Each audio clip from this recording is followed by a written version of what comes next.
We talk about the beginning of Firefall, how Rick Roberts and Larry Burnett got together and formed that band. I'm John Beaudin from Rocky Street Music. Firefall had 6 hits from 1976 to 1981. Rick Roberts and Larry Burnett were in that band during that period, but then by the early 80s, they were gone.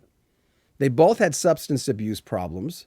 They both beat those problems, and now they're back together again doing shows. Not in Firefall, but with their own band, including Don Chapman, who's been playing with Larry Burnett for quite a few years. But it'd be great to see the two main singer-songwriters, right, from Firefall perform together. There'll be dates in the description of this video, or go to larryburnett.com for more details. I asked Larry how he and Rick Roberts got together to form that band. Oh, well, Ricky and I were introduced by a friend of mine who was the lights and sound guy at a club in Washington, D.C. called the Cellar Door, which is a kind of a notorious club back in the 60s and 70s. And Jimmy Geisler is his name, and I used to go down there on Sunday nights, and they had what was called the Hootenannies. And today it'd be called like an open mic. Local guys go down and play on the stage at the Cellar Door. And so I would go down there and play, 5 or 6 songs along with a bunch of other local yokels.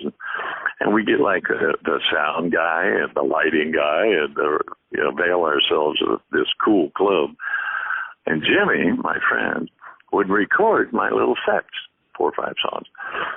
And during the week when the real people came through, like Rick Roberts and John Prine and just Lonnie Raitt, he would hand them copies of these tapes and say, "What do you think? What do you think of this guy's songwriting?"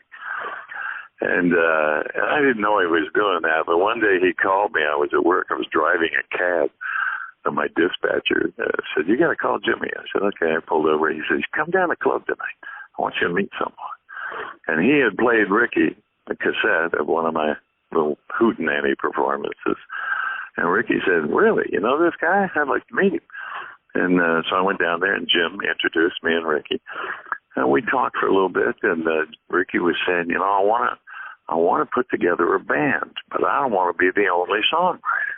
And I like the way you write songs.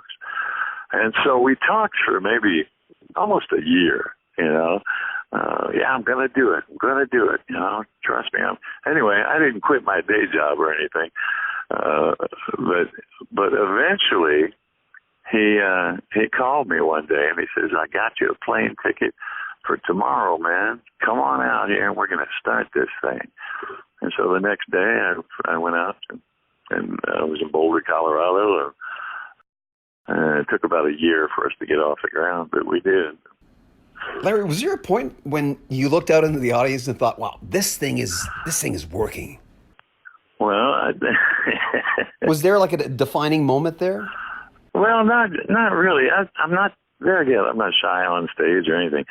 But there was this one show outside of Austin, and I forget what it was called, but it was on somebody's farm. It's kind of like Woodstock, really. It was on somebody's farm, thousands of acres of land, and they had an all-day concert with a bunch of people, and we were one of the bunch, and there was 400,000 people there. And you walk on stage and you look out on that and you go, "What is going on?" This is pretty big, A lot of people sitting out there. So. More information on the reunion dates with Rick Roberts and Larry Burnett in the description of this video, or go to larryburnett.com. We'll have more from Larry coming up next Sunday. Make sure you comment on our videos, subscribe to our channel, and share our videos. I'm John Beaudin from Rocky Street Music.